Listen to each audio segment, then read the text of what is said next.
Hello everyone, r.reis here with Keller Williams Memorial, your motivational real estate agent in Houston, Texas. And today I'm going to talk to you about the top 5 things that you should know before getting pre-qualified or pre-approved for a home loan. I say both of them because pre-qualification and pre-approved are two different things. One of them actually pulls your credit, the other one just takes a look at your credit. So the pre-qualified is when you speak to lenders and when you're shopping around, you send them your information, but they don't actually pull a hard inquiry on your credit. And that's something that is easy to do. And this is something that I really suggest because it gives you the ability to shop around with different lenders and their different prices and actually speak to them and get to know them. And then once you get the pre-qualification, they'll give you a letter and then you'll go through the pre-approval. And the pre-approval is once you start working with an agent and you pick a lender, they're going to actually pull your hard credit and they're going to get you approved or pre-approved for a loan for your new home. With that being said, I'm going to go ahead and jump right into it. The first thing that you should know about before getting pre-qualified or pre-approved is when to speak to a lender. I know a lot of agents will tell you that they want to refer you to a lender of their choice, and there's nothing wrong with that. And actually that is a very, very good choice because these agents have worked with lenders before and they do know how they work and how they respond to people. But really you should really speak to a lender before you even start searching for a home.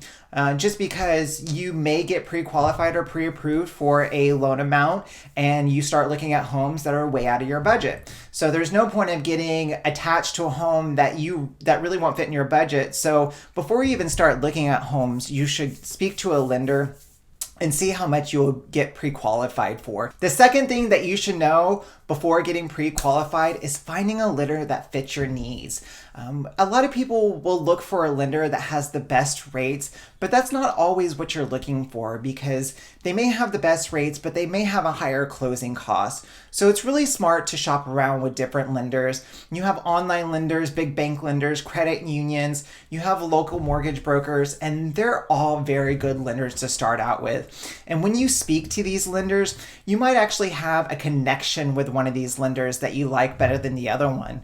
So when you get your pre-qualification from one lender, if you have another lender that you have a connection with, you may want to send your pre-qualification letter and your loan estimate to the lender that you actually have a connection with and talk to them and ask them if there's something that you can work with when it comes to the loan estimate so you could choose them.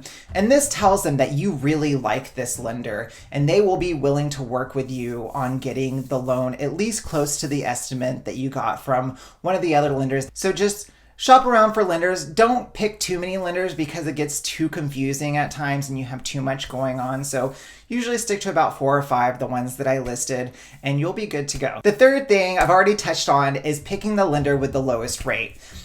The reason we don't do this is because generally the online lender will have the lowest rate or the big bank lender will always have the lowest rate. But the problem with that being is that they are so busy and they have so many loans coming in that you probably won't speak to the same person every single time. And that gets really, really confusing and really frustrating, especially when you're trying to go to the closing table.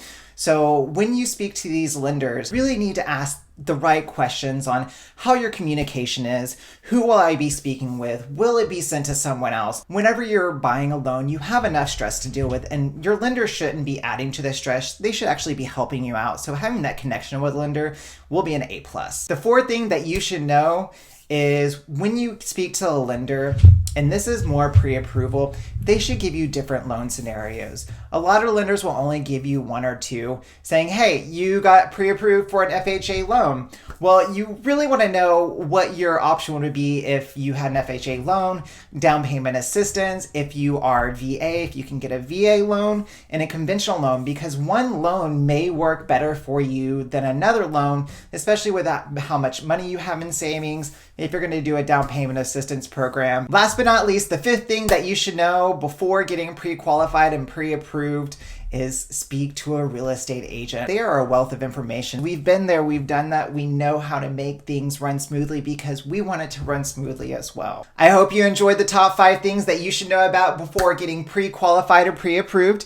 I hope this information was helpful for you. If it was, please hit the like and subscribe button. It helps me get my videos out there on the YouTube's channel. If you have any questions, please let me know. My contact information is below, and I will talk to you soon.